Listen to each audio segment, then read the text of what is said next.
en dos diferentes capítulos, comenzando en el capítulo 4, verso 35, hasta el capítulo 5, verso 20. Y la razón por la cual quiero leer estas dos historias, porque creo que están conectadas las dos, aunque están divididas por un capítulo. Y yo no sé qué tantos de ustedes,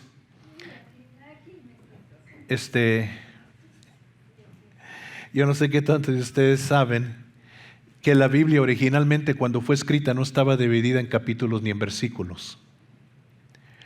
Más adelante vinieron divisiones en capítulos y en versículos para facilitar a la gente recordar dónde estaba leyendo. Pero originalmente no estaba dividida en capítulos y versículos. Yo creo que las dos historias van conectadas una con la otra. Y creo que lo que vamos a estudiar hoy nos debe de ayudar bastante a todos nosotros. Si está allí en su Biblia, en el capítulo 4 y verso 35, así lee la palabra de Dios. Aquel día, cuando llegó la noche, les dijo, pasemos al otro lado. Now, para poner en contexto, si estaba aquí la semana pasada, estaba aquí el miércoles, usted sabe lo que estaba sucediendo. Jesús le estaba enseñando a una multitud afuera de donde él tenía su base ministerial en la ciudad de Capernaum. Y les empezó a enseñar por parábolas. Y las parábolas no las entendieron la gente, ni los discípulos de Jesús. Jesús se los explicó. Ya se llegó la noche, la gente no se ha ido. Jesús ha estado con la multitud, los despide. Él está en un barco metido un poquito para dentro del mar de Galilea porque la gente lo apretaba. Y entonces los discípulos le habían preparado la barca, él está parado en un barco, acaba lo que está predicando y enseñando, y entonces les dice a los discípulos, así como están en esa noche, vámonos al otro lado. Y entonces despidiendo a la multitud, le tomaron como estaba en la barca, así inmediatamente se fueron, no esperaron ninguna otra cosa, no fueron a buscar comida para llevar con ellos, así como estaban se fueron, ¿ok?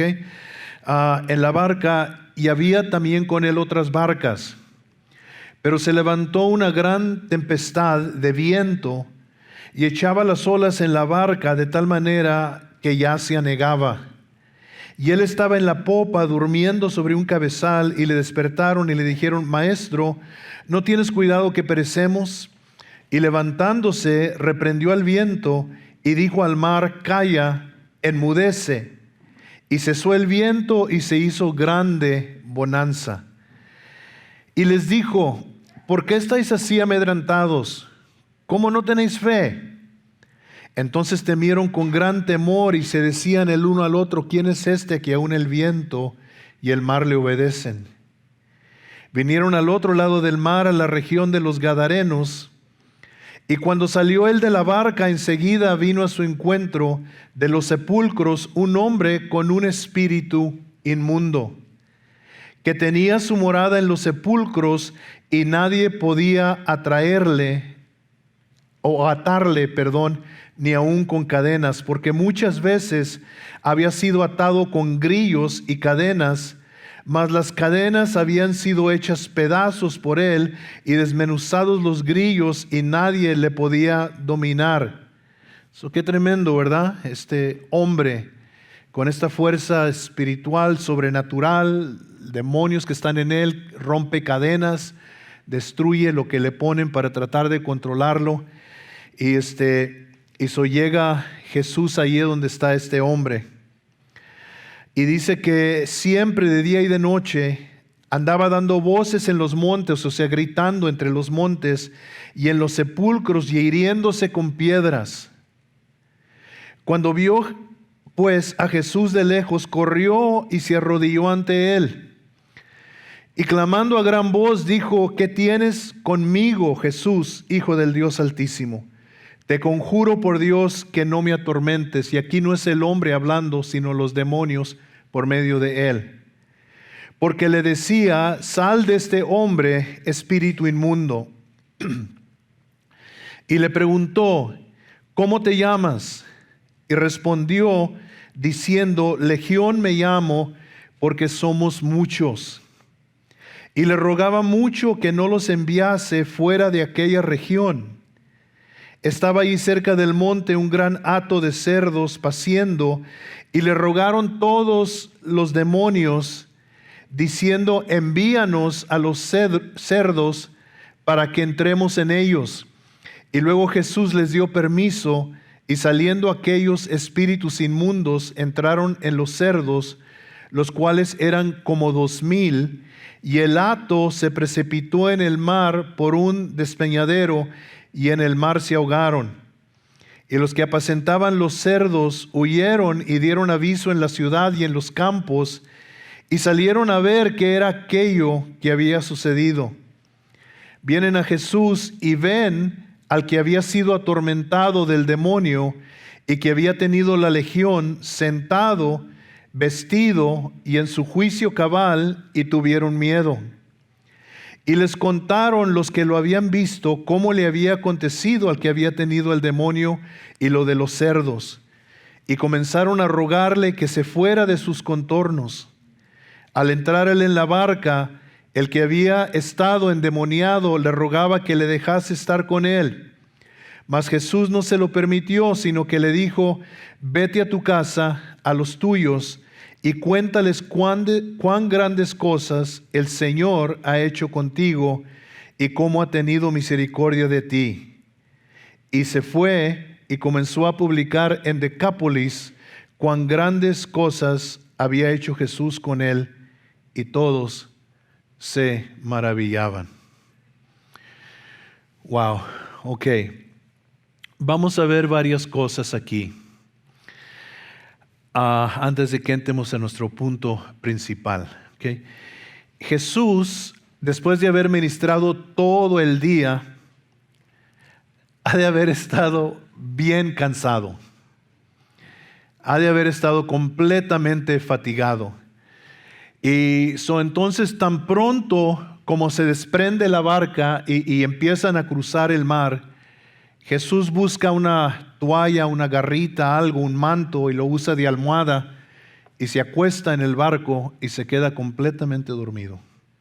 Ha de haber estado el Señor bien cansado. Now, los que han ido con nosotros a Israel saben que el mar de Galilea es en realidad una lagunita, es una laguna mediana, no es muy grande. No se imagina un mar, no es una laguna como algunas de las lagunas al que va usted aquí en Dallas, es una laguna, pero es muy profunda.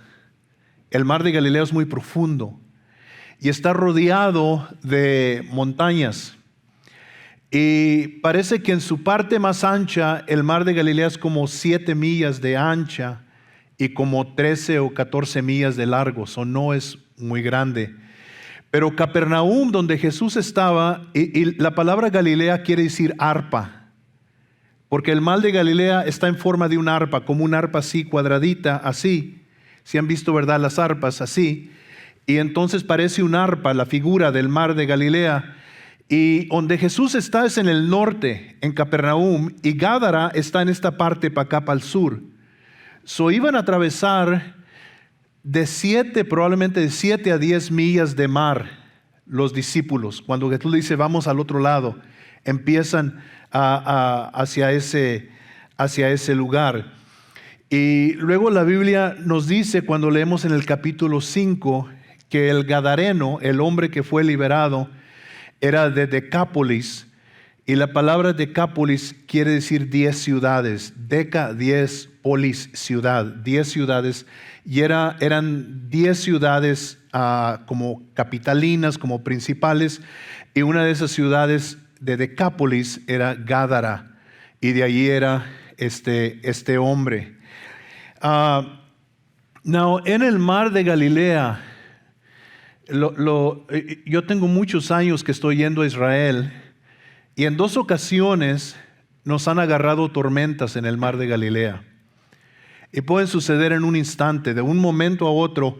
El mar está pacífico y de un momento a otro viene el viento de sobre las montañas y empieza a agitar el agua y las olas se comienzan a levantar. Un amigo nuestro que acaba de pasar, él con el Señor, fue guía por muchos años, y una vez íbamos cruzando el mar de Galilea y me dice: Estefano, porque me decía Estefano, y me decía Estefano, dice, mira, hace poco tuve un grupo y todas las personas en ese grupo, incluso el pastor, estaban bien llenitos. Todos, dice todos. Y empezamos a cruzar el mar, como venimos ahorita, y todos se sentaron a un lado de la barca. La barca iba ladeada. Y si de repente empezó a levantarse el viento y empezaron a levantar las olas, y el dueño del barco me habló y me dijo, Avi, diles por favor que se desparramen entre el barco para desparramar el peso, porque si no nos vamos a hundir. Y fue Avi y le dijo al pastor, le dijo, hermano, tenemos que desparramar la gente porque se está levantando esta tormenta y se puede hundir la barca. Y le dice el pastor, le dice, Avi, ten fe en Dios. Ten fe en Dios. Y mientras que él estaba diciendo ten fe en Dios, se levantó una ola, brincó la orilla del barco y le cayó encima al pastor. Y empezó el pastor a gritar, desparrámense, desparrámense. Dos veces a nosotros nos ha tocado, cuando yo he estado en Israel, 2 veces nos ha tocado que nos agarra una tormenta y sí se levantan las olas más altas que el barco, aunque es una lagunita. Pero yo creo que esta tormenta que se levantó no era natural. Yo creo que era espiritual. Yo creo que esta tormenta, el viento que agitó las olas y estaba amenazando hundir el barco, yo creo que tenía un origen satánico. En el 2019, mi esposa y yo estábamos con un grupo en Israel otra vez y fuimos hasta el extremo sur de Israel, al Mar Rojo, y ese sí es mar. Ese sí es mar. Y estábamos en un pueblo que está en el extremo sur de Israel. A un lado está Egipto, a otro lado está Jordania, más adelantito está Arabia Saudita. Es un piquito del Mar Rojo. Y cuando íbamos a salir del hotel en la mañana, fue el pastor y me dijo, hermano Aranda, pregúntale al guía si nos deja tener un corto devocional ahí en la playita, porque estaba muy bonito, había una playa atrás del hotel, muy bonito, enfrente del Mar Rojo, y estaba muy bonito. Y entonces dijo, dígale antes de que nos vayamos, hombre, aquí estamos en el lado de Egipto y en el Mar Rojo, y vamos a tener un devocional ahí, dígale si nos da tiempo. Y yo le dije al guía, el guía se llama Ezequiel, le dije, Ezequiel, ¿nos puedes regalar 10, 15 minutos, permitir para estar ahí en la orilla del mar y tener un devocional? Sí, claro que sí, pastor. Y nos fuimos todos a la orilla de la playa. Y yo estaba esperando el pastor que él iba a dar una palabra, todo. Y había unas piedras así a la orilla que dividían la arena del mar. Y se subió él arriba de esas piedras y me dice, hermano Aranda, véngase, tráigase la hermana con usted. Y ahí voy yo para arriba y me paré al lado de él, mi esposa al lado mío, y ahí estábamos. Y me dice el hermano, yo creí que él iba a decirle algo al grupo, yo nomás iba a estar ahí para darle porras y no echarle porras. Y me dice, hermanito, denos una palabra. Entonces le dije, está bien. Y comencé a explicarle al grupo dónde estábamos. Aquí está Egipto, aquí está Jordania, este es el Mar Rojo, fue el mar que Dios abrió cuando el pueblo de Israel salió de Egipto y Faraón los persiguió. Y les estoy contando la historia y les digo, y entonces, entre el devocional les dije, si algunos de ustedes están bajo ataque espiritual, veniste a Israel y estás bajo ataque espiritual, aquí es un buen lugar para dejar que Dios te ahogue tus enemigos también en el mar, y todo. Y empezamos a orar, porque algunos comenzaron a llorar del grupo, y comenzamos a orar, y cuando comenzamos a orar, las olas se levantaron. Y atrás de nosotros empezamos a oír donde el agua comenzó a golpear las piedras, y empezamos a sentir la fuerza del viento. El guía se asustó y se paró. Él estaba a una distancia y se paró y vino a ver qué es lo que estaba pasando. Y algunos de los hermanos se espantaron. Cuando acabamos de orar, se calmó el mar. Y entonces me preguntaron y dijeron, hermano, ¿Se dio cuenta de lo que pasó? Sí, sí me di cuenta, lo sentía atrás de mí. Yo creo que esta tormenta no era una tormenta natural. ¿Por qué creo eso? Porque a donde Jesús va es una región donde demonios tienen autoridad. Y entonces yo creo que al él ir cruzando el mar, Satanás, porque Satanás no es omnisciente, él no sabe lo que tú piensas. Dios sí. Dios sabe lo que tú piensas, Satanás no. Lo que Satanás hace es que pone sugerencias delante de ti y luego te ve cómo actúas a las sugerencias que él te pone, y así es como él sabe lo que estás pensando. Pero él no puede leer tu mente, de estos psíquicos que te leen la mente, que yo veo esto y yo veo lo otro. Eso es satánico, diabólico. Y lo único que están haciendo esos psychics, que llaman psychics, y que te están, o que vas con la hermana Bella que te lea la mano, o que te den una barrida, y algunos no necesitan una barrida, necesitan una espirada. Pero vas a esa gente y luego te dicen cosas de tu pasado o algo, y dices, wow, ¿cómo sabe esa persona eso? Es muy fácil. Esa persona tiene contacto con demonios, y esos demonios le cuentan a ese demonio que ella tiene cosas de tu vida porque te han estado persiguiendo y te saben, y luego esa persona te dice, mira, yo te veo que esto y lo otro, y tú dices, wow, no, simplemente son demonios hablando con ellos y diciéndole a esa persona. La única persona que conoce tus pensamientos y conoce tu corazón es Dios. Ahorita todo lo que tú estés pensando, Dios lo sabe. No hay cosa escondida delante de Él. Pero yo no creo que esta era una tormenta natural. Yo creo que había un elemento diabólico, satánico, espiritual aquí. Recuerden que Jesús en la barca lleva a los 12 apóstoles, pero 4 de ellos son pescadores y son expertos en pescar en el mar de Galilea, pero no pueden salvar la barca.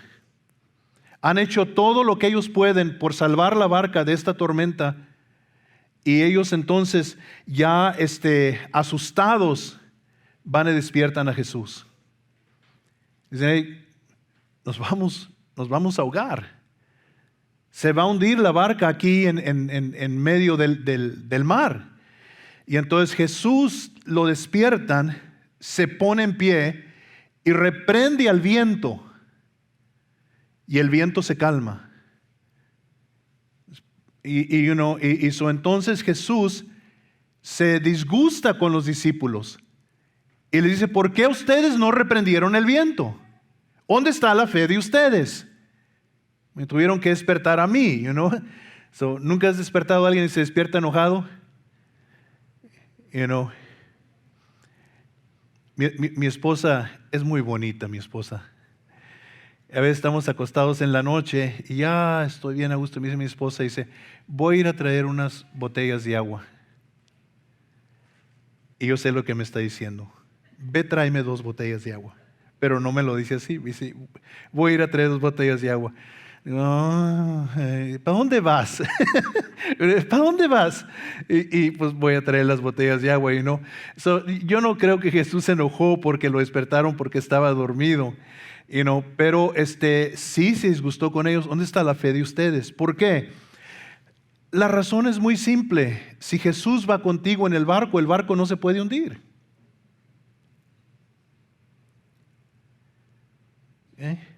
Es imposible, el barco no se puede hundir. ¿Por qué no se levantaron ustedes y reprendieron al viento? ¿Dónde está la fe de ustedes? Ellos se quedan asustados y dicen, ¿qué hombre es este? Que hasta los vientos le obedecen, Entonces, toda esta historia está desenvolviendo. Jesús llega el barco a la tierra de los Gadarenos. Y Gádara no está en la orilla del mar de Galilea, o no estaba. Gádara estaba como 6 millas para adentro, pero a la orilla del mar de Galilea estaba el cementerio. Y hasta el día de hoy tú puedes ir a esa región donde creemos que era Gádara, y allá hay un cementerio, ves las tumbas entre la montaña, un cementerio que dicen que tiene más de 2000 años de existencia. So, queda con la historia y se cree que ese es el lugar. Pero el hombre vivía, este hombre poseído, y quiero que entienda esa palabra, poseído por los demonios, vivía ahí en las tumbas. Ahí es donde él vivía. Y en la noche, como un animal, gritaba entre los montes, corriendo, gritándose, hiriéndose el cuerpo con piedras y lastimando el cuerpo. Y este hombre, que la Biblia nunca nos dice su nombre, estaba completamente bajo el control de estos demonios. Él ya no podía hacer nada. Los demonios habían tomado un completo control de él. Por eso es que hay una diferencia, y ahorita vamos a hablar acerca de esto, entre un endemoniado y un poseído. Y no es lo mismo. ¿Ok? Pero cuando Jesús le preguntó por el nombre, porque el hombre miró a Jesús que venía de una distancia. Y él sintió, este demonio presintió que estaba en peligro. Que alguien venía con autoridad, con poder, que nunca lo había amenazado antes. Lo único que la gente había hecho para tratar de ayudar al hombre era amarrarlo con cadenas y grillos, tratando de resolver un problema espiritual con fuerzas naturales, y no se podía. Pero él ve a Jesús que viene con sus discípulos en el barco, y Jesús viene acercándose a la orilla del mar, y este hombre se viene corriendo hacia él. Y yo me imagino que los discípulos se bajaron del barco y empezaron a orillarlo, y ven a este hombre que viene corriendo, y corrieron para atrás para el barco. Y Jesús se baja y viene el hombre, y la Biblia dice que lo adoró, cayó de rodillas delante de él, y empieza una conversación entre los demonios que están hablando por medio de este hombre, y le dicen: ¿por qué viniste acá a atormentarnos? ¿Por qué viniste acá a atormentarnos? Y cuando Jesús le dice al demonio, le dice: ¿cómo te llamas? A los cristianos les gusta mucho preguntarles a gente endemoniada cuando están echando fuera a los demonios: ¿cómo te llamas? Y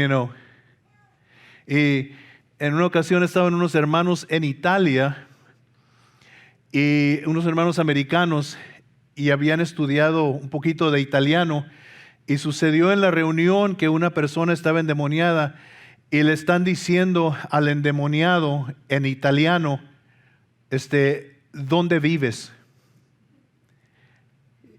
Y los otros italianos que estaban allá: ¿por qué quieren saber dónde vive? Ellos querían que le estaban preguntando: ¿cómo te llamas? Le estaban preguntando: ¿dónde vives? Pero Jesús le pregunta: ¿cómo te llamas? Y él dice: me llamo Legión, porque somos muchos. Una legión romana consistía de 6,000 soldados. Imagínense qué tantos demonios no estaban dentro de este hombre. Esto nos enseña algo: que una persona, cuando se abre a Satanás, puede ser habitada por miles de demonios, de espíritus inmundos. El hombre tiene muchos demonios dentro de él. Now, otra cosa que quiero que veamos, y déjeme encontrar el verso, verso 10, miren algo interesante. El demonio le dice a Jesús, dice que le rogaba mucho que no los enviase fuera de aquella región. No le dijeron a Jesús: no nos eches fuera de este hombre. Le rogaron a Jesús: no nos eches fuera de esta región. No nos eches fuera de Gádara. Entonces, en esa región, algo existía que hacía que estos demonios se sintieran cómodos. Tenían ellos un control, un dominio ahí en esa región. Y a veces no entendemos, pero la Biblia aquí nos está dando a luz varias realidades. Y eso es que muchos demonios pueden habitar una persona y que demonios son territoriales. Que cuando una ciudad o un vecindario o un estado o un país les da cavidad, crea una atmósfera para que demonios se manifiesten y tomen control, los demonios hacen ahí su habitación. Había un misionero que estaba en un país donde la religión principal es la religión de adoración a Buda, budistas, Y una mañana dice él que cuando despertaron, esto era en 1935, 36, por ahí, algo así, habían acabado de elegir a Hitler como el chancellor de Alemania. Y entonces dice que él despertó y los sacerdotes budistas estaban desesperados, andaban desesperados en la calle. Y él preguntó, ¿qué les pasa a los sacerdotes budistas? Y les dijeron, es que se alejaron los espíritus de ellos y se fueron a Alemania. Porque Hitler era un hombre satánico, un hombre diabólico. Y entonces todos estos espíritus sintieron que en Alemania algo había sucedido, que ahora ellos allá iban a tener cavidad. Y se alejaron todos estos demonios de estos sacerdotes budistas. Y una vez yo trabajaba por una compañía y arreglábamos sprinklers, las regaderas, y andaba trabajando en el Dallas Arboretum. Y fui a arreglar una pipa que se había rompido. Y estaba yo trabajando dentro como de un jardincito así, había plantas así alrededor y estaba yo trabajando ahí y de repente sentí algo bien raro, bien feo. Y me enderecé yo y fui a mirar atrás de mí y detrás de mí andaba un sacerdote budista.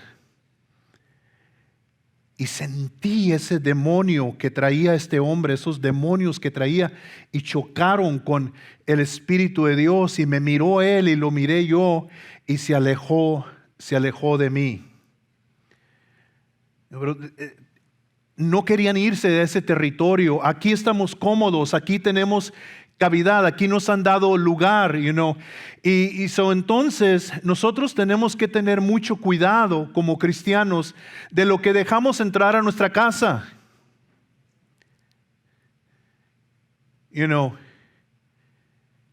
¿Qué clase de música dejas entrar a tu casa? ¿Es música que glorifica al diablo?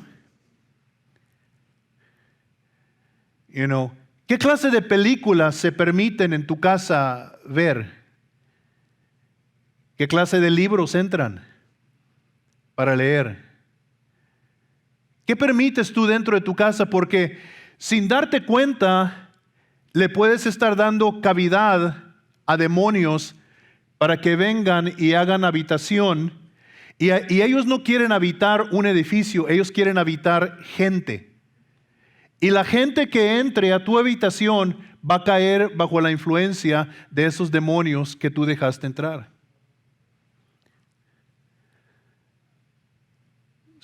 Algo sucedió en Gádara cuando no sabemos que permitió que esos demonios se sintieran cómodos ahí.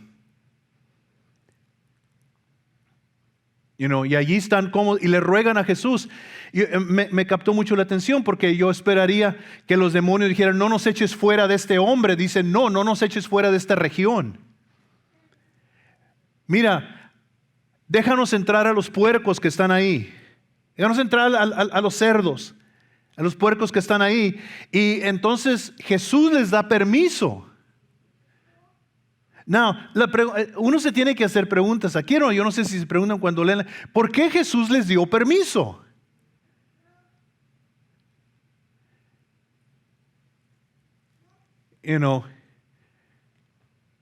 Les dio permiso de entrar a los cerdos. Yo sé que los cerdos son animales impuros, pero ¿qué culpa tienen los marranitos? Los demonios se salen del hombre, Jesús los echa fuera. ¿Qué tantos demonios son? No sabemos exactamente. Si eran una completa legión, el hombre tenía 6,000 demonios. Pero sabemos que era, que era el hato de puercos, y van y se meten estos demonios dentro de los animales, dentro de los puercos, y los animales arrancan corriendo y se ahogan en el mar. Los animales se vuelven locos, y van y se ahogan en el mar. Todo esto está sucediendo, hermano. Esto no es un cuento, esto está sucediendo. Esto está sucediendo en la tierra de Gádara. Now, déjeme decirles algo, sin meterme en la política, pero hubo esta balaceada en Uvalde. ¿Usted cree que fue Dios?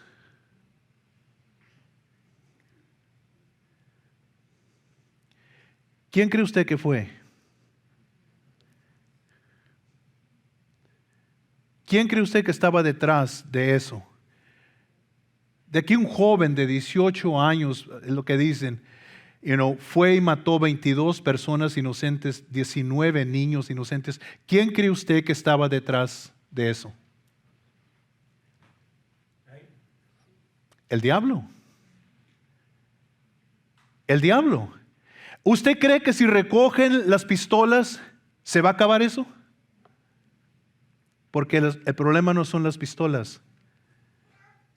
El problema es las puertas que hemos abierto en este país para que Satanás se sienta cómodo en nuestra sociedad.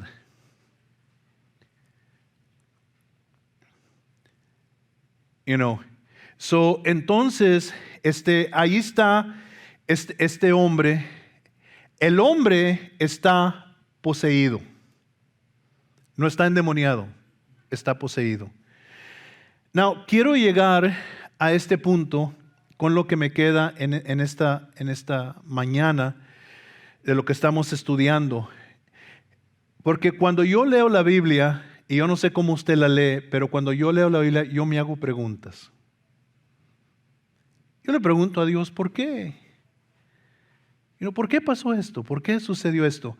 Y cuando yo leo esta historia y veo un hombre que está completamente poseído por demonios y anda entre los sepulcros y anda gritando, y anda haciéndose todo este daño, ¿cómo llegó el hombre a tal condición?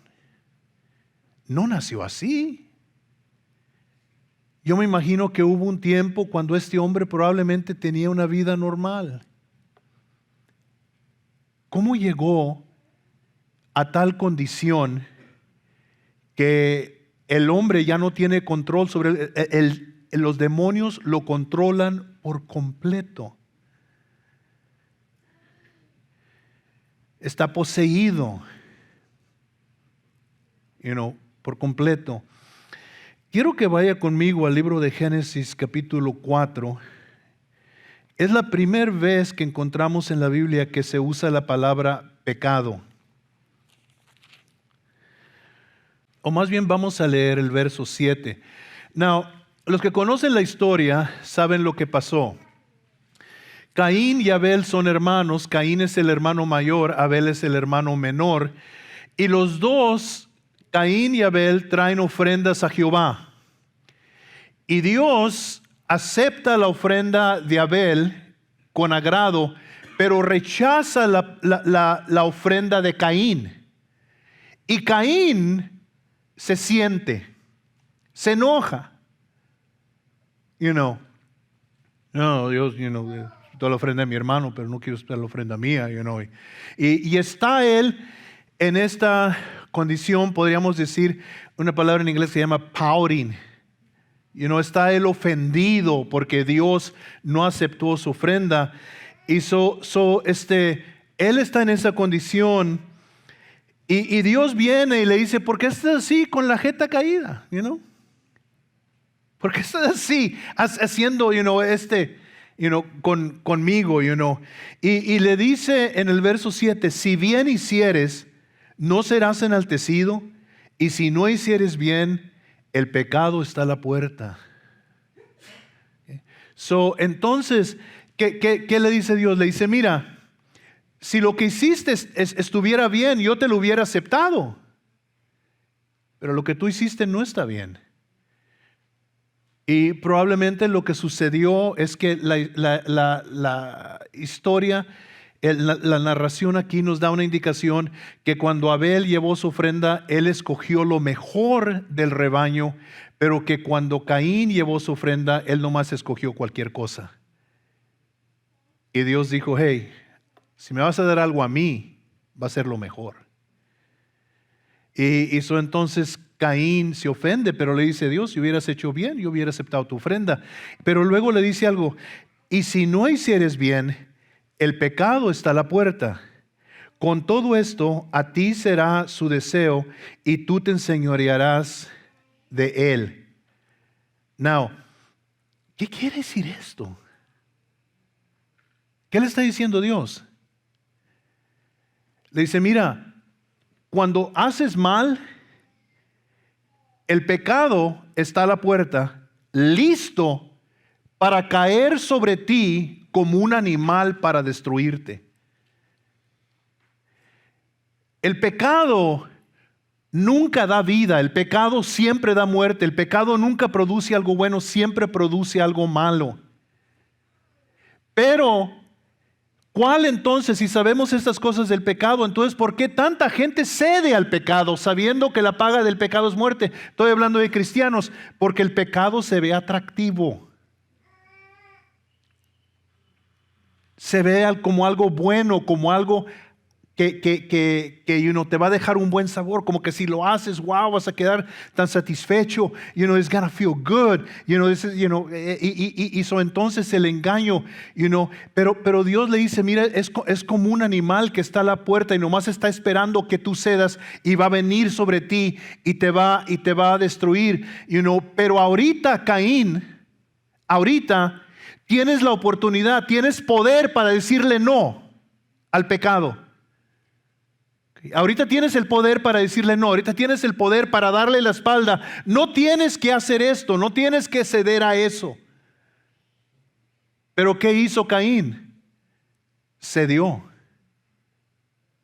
En lugar de haber ahí parado y haber dicho, wow, Dios, yo no sabía eso, yo no sabía que estaba en peligro de que esto sucediera en mí, de que el pecado entrara en mí y de que todo me sucediera. Y Caín no hizo caso. Now, ¿qué fue lo siguiente que hizo Caín? Mató a su hermano.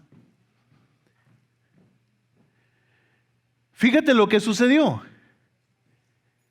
De estar disgustado y Dios diciéndole, para ahí, Caín, el pecado, mira, está a punto de tomar control de ti. No hizo caso. Entró el pecado y demonios dentro de Caín y mató a su hermano. Se va en un instante, en un momento, se va de estar ofendido a matar a su propio hermano. Yo creo que el primer paso de peligro para un cristiano es cuando cede a la tentación. Now, vaya conmigo a Santiago, capítulo 1. Now, no busquen su Biblia en inglés Santiago, porque no hay, es James. Una vez un hermano dijo, no lo encuentro, hermano, ¿dónde está el libro de Santiago? Le digo, no, es James. Ok, Santiago capítulo 1, verso 12. Mire lo que dice, bienaventurado el varón que soporta la tentación. En la versión antigua es que sufre la tentación. Que soporta la tentación. Porque cuando haya resistido la prueba, recibirá la corona de vida que Dios ha prometido a los que le aman. Cuando alguno es tentado, no diga que es tentado de parte de Dios, porque Dios no puede ser tentado por el mal, ni Él tienta a nadie, sino que cada uno es tentado cuando de su propia concupiscencia es deseo carnal, es atraído y seducido. Entonces la concupiscencia, después que ha concebido, da luz el pecado, y el pecado siendo consumado, da luz a la muerte. Ok. Now, cristianos, todos ustedes que han rendido su vida a Jesucristo, a veces cristianos no entienden y they freak out. Si soy cristiano, ¿por qué siento tentación? Yo creí que se iba a acabar la tentación, pero todavía siento tentación. Tentación la vas a sentir toda tu vida. Unos son tentados de una forma, otros son tentados de otra forma. Unos son tentados con una cosa, otros son tentados con otra cosa.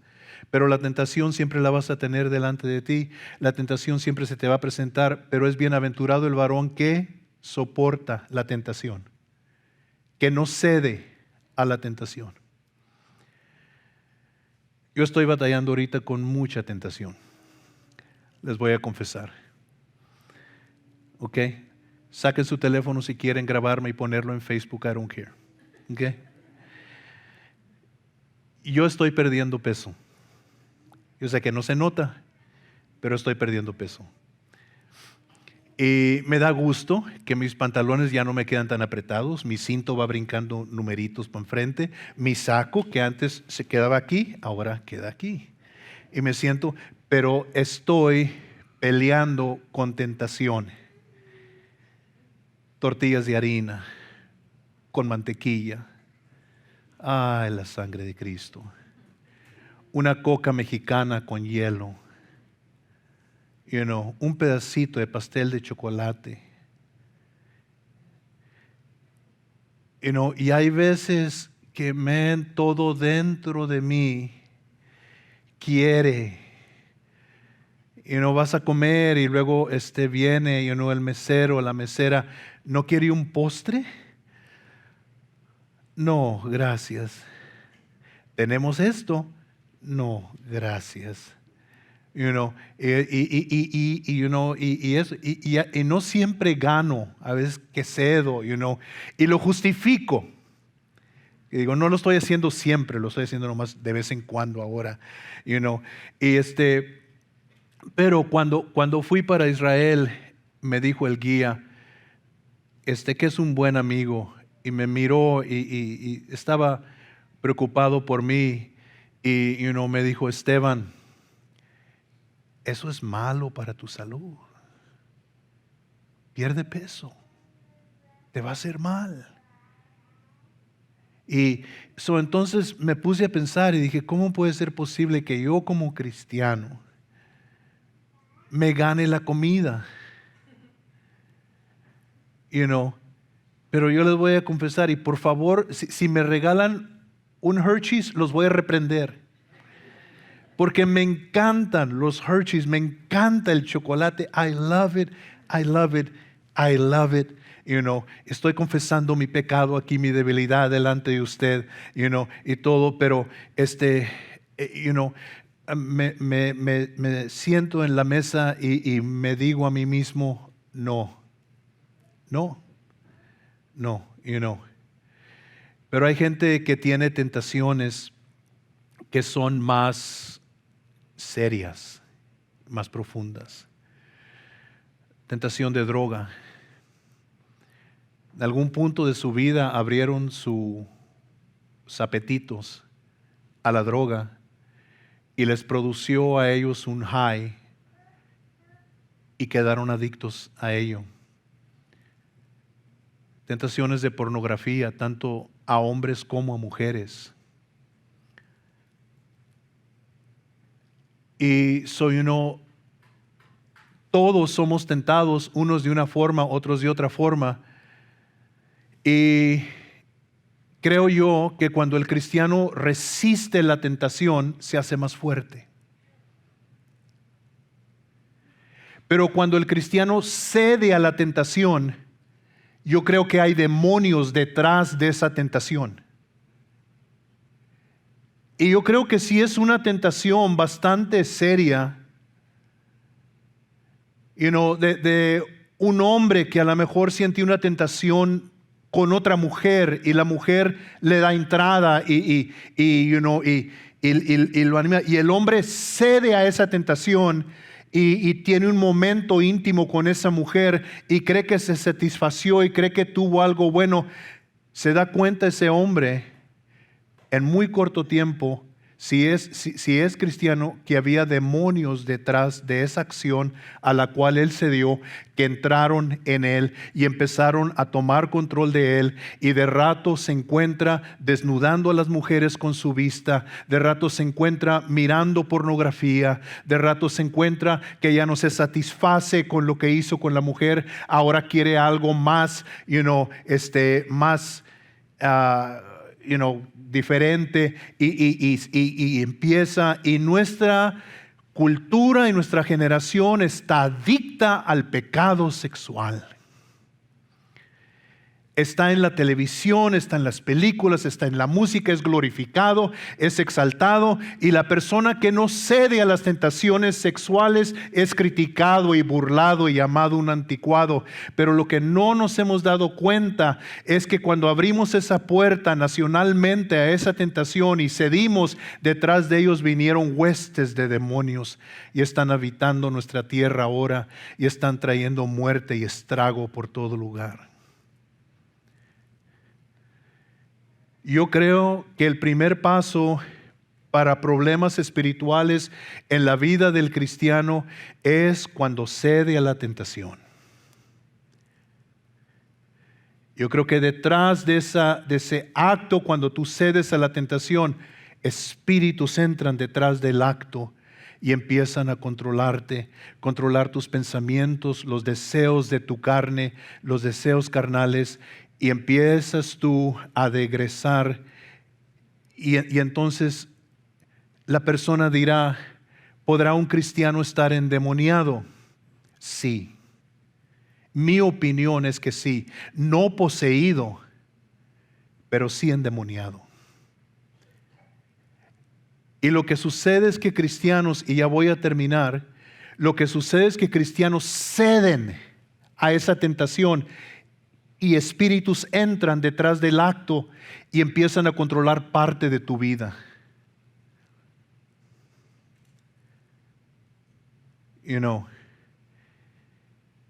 Y hay varios casos en la Biblia que yo creo que nos indican lo que sucede. Vimos el de Caín, cuando Dios le dice, mira, ten cuidado Caín, ahorita arrepiéntete, porque lo que viene es más grande.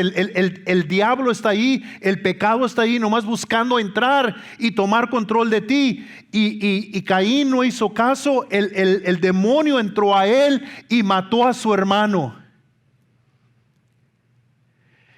Saúl, el rey de Israel, era el ungido de Jehová. Dios lo ungió con su Espíritu Santo y profetizó con los profetas. La Biblia nos enseña, pero se volvió semiloco. Porque no atendió a la voz de Dios a través del profeta Samuel. David, la Biblia dice que David, el gran rey David, era un hombre que andaba tras el mismo corazón de Dios. Lo que Dios quería, David quería. Lo que Dios le gustaba, David le gustaba. Lo que a Dios no le gustaba, David no le gustaba. Andaba tras el mismo corazón de Dios. Y en una ocasión David estaba en el atrio de su palacio y mirando hacia abajo vio a una mujer bañándose, desnuda, hermosa, y mandó a sus criados, les dijo, tráiganme a aquella mujer, porque quería dormir con ella. Y le dijeron, rey, esa mujer es casada, es la esposa de tu amigo Urías. Y dijo, no importa, tráiganmela, yo la quiero. Allí estaba la oportunidad para David recapacitar y decir, oh, es una mujer ajena, no la puedo tocar. Es la mujer de Urías, yo conozco a Urías, es uno de mis valientes de mi ejército, no la puedo tocar. Pero cedió a la tentación. Y le trajeron la mujer y durmió con ella. Y David dijo, ya satisfacé mi apetito carnal, nada pasó, cedí a la tentación, nada sucedió, y este es el engaño del pecado. Y hay gente dice, no, yo hice lo que yo quise, nada me pasó. ¿De veras crees que nada te pasó? Te envenenó la mente, te envenenó el corazón. Y David ahora está contaminado, abrió la puerta a estos espíritus. Y entonces, unas semanas después, le llega una carta de la mujer y le dice, estoy embarazada. Es un problema, la gente va a empezar a hacer preguntas. ¿Por qué estás embarazada, Betsabé? Sí, tu marido está en el campo de batalla. ¿Cómo saliste tú embarazada? Va a salir lo que David hizo. Y David no quiere dañar su reputación y no quiere todo eso. Entonces manda una carta al general del ejército y dice: mándame a Urías que me traiga un reporte de cómo está yendo la guerra. Y viene Urías y le trae el reporte a David. Y entonces David le dice: muy buen reporte, Urías, qué bueno que lo trajiste. Ahora vete a tu casa y duerme en tu casa, y en la mañana yo te voy a mandar con otra carta para el general. Y Urías le dice: rey, yo no puedo ir a mi casa. ¿Cómo voy a ir yo a dormir en mi casa, en mi cama, con mi mujer, cuando el ejército de Dios está en el campo? Yo no puedo hacer eso. Y David dijo: no, ve, no tiene nada de malo. No, yo no puedo hacer eso, rey. No voy a ir a mi casa, no voy a adorar la integridad de este hombre. Entonces, ¿sabe qué hizo David? David lo emborrachó. Y ya teniéndolo borracho, lo mandó para la casa borracho. Y David dijo: ya se arregló el problema, ya se fue para su casa, durmió con su esposa, está embarazada, ok, nadie va a hacer preguntas. Pero en la mañana vinieron y le dijeron a David: rey, Urías no se fue para su casa. ¿Qué? No, se quedó dormido a la entrada ahí de tu casa y ahí pasó toda la noche. ¿Y sabe qué hizo David? Hizo una carta, la selló, se la dio a Urías y le dijo: llévasela al general del ejército y se la entregas. Lo que Urías no sabía es que llevaba su sentencia de muerte en esa carta. Y David le dijo al general: pon a Urías en la fila de enfrente, ataca la ciudad y luego que corran y lo dejen a él. Atacaron la ciudad. Los flecheros del muro empezaron a tirar las flechas y mataron a muchos hombres de Israel. Y le llegó la noticia a Israel, a David, y le dijeron lo que había pasado. Dijo: pero ¿por qué atacaste la ciudad sabiendo lo que iba a pasar? Y le dijeron: mataron a Urías también. Dijo: ni modo, así es la guerra.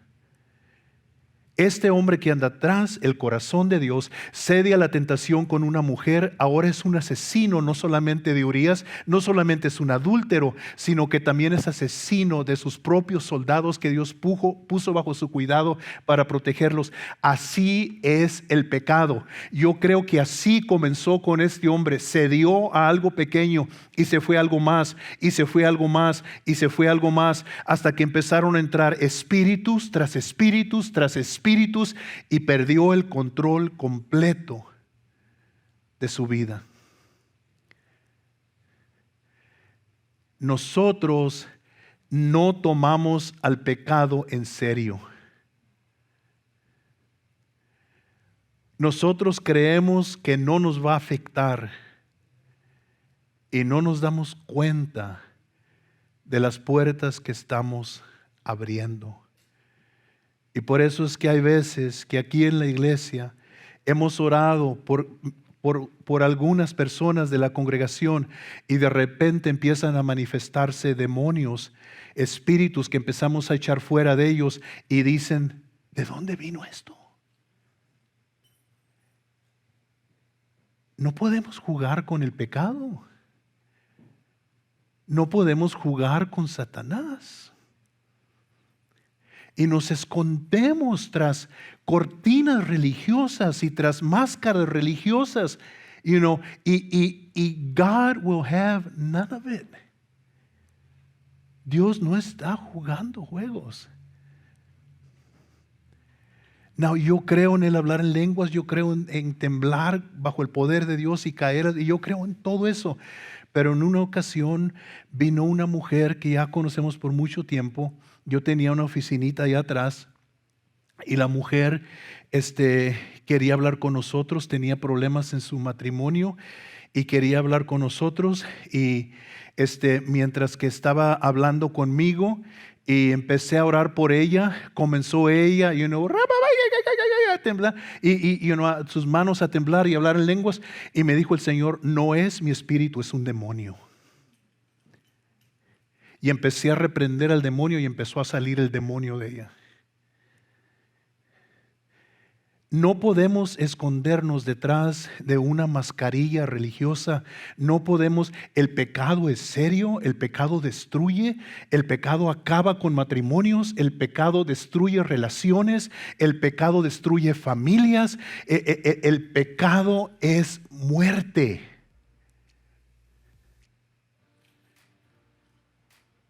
Y la pregunta que yo me hago es cómo llegó este hombre a tal estado. Yo creo que comenzó con ceder a una tentación que a lo mejor al momento parecía algo muy inocente, o a lo mejor alguien dijo, todos lo están haciendo. Todo el mundo lo están haciendo.